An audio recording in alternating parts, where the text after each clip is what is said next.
Okay. There's two questions I've had about what is the difference between Shia and Sunni, and another question here, what are they following, and what are the innovations they have followed, something in the fourth Caliph Ali.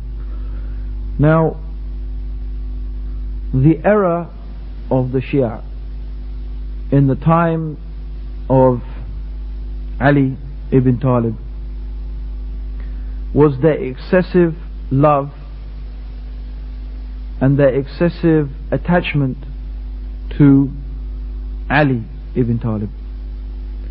An excessive attachment and love that led them to exaggerate to such an extent that they made claims concerning Abu Bakr and Umar and Uthman that Ali ibn Talib himself never agreed or approved of.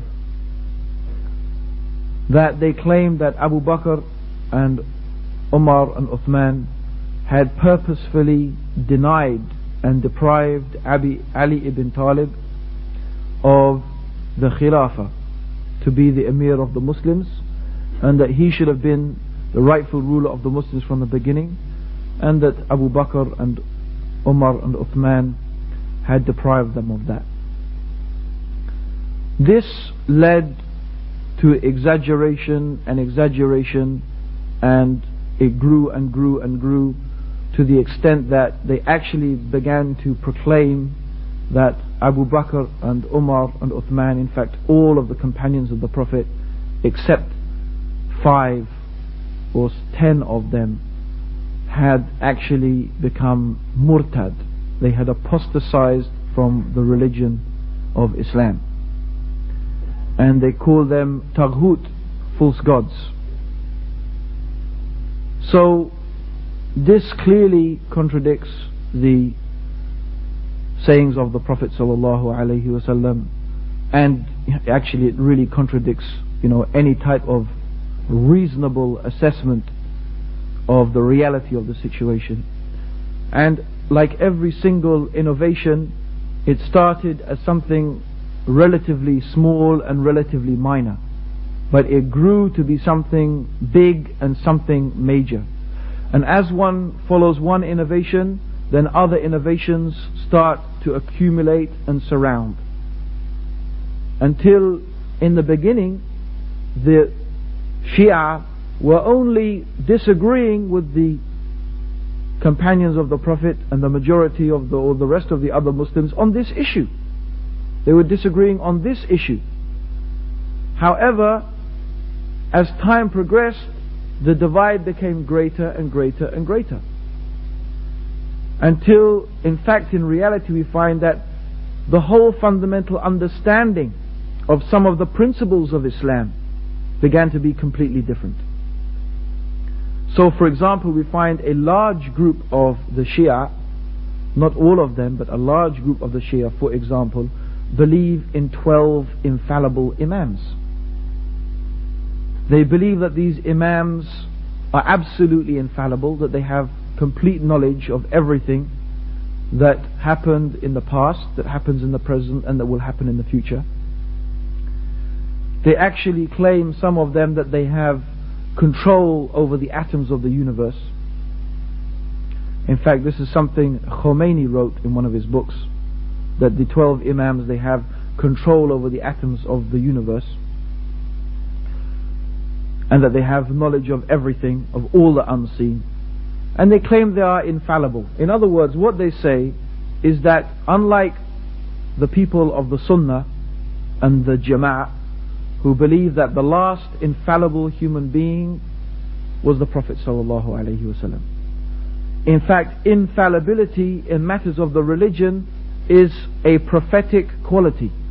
It's something that only belongs to the messengers. No human being, it is impossible for any human being to be infallible after the Prophet ﷺ, because he is the last messenger of God.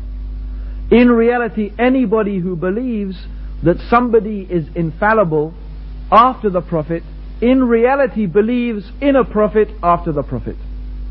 Even if he does not call that person a messenger of God, they actually believe that that person has a quality that is only belonging to the messenger of God. For example, if I said about myself, Anna al-Haq, I am the truth. If I said this about myself, I would be claiming for myself one of the attributes that is a unique attribute that only belongs to Allah subhanahu wa ta'ala. I didn't call myself Al-Khaliq. I didn't call myself Ar-Rabb. I didn't call myself by the other attributes of Allah. I called myself Anna al-Haq. I am the truth. It still makes me someone who is claiming to be a rival to Allah subhanahu wa ta'ala. Because I have claimed for myself one of Allah's attributes, therefore I have made myself equal with Him, therefore I have made shirk. And I have denied La ilaha illallah. Similarly, anybody who says that such and such is infallible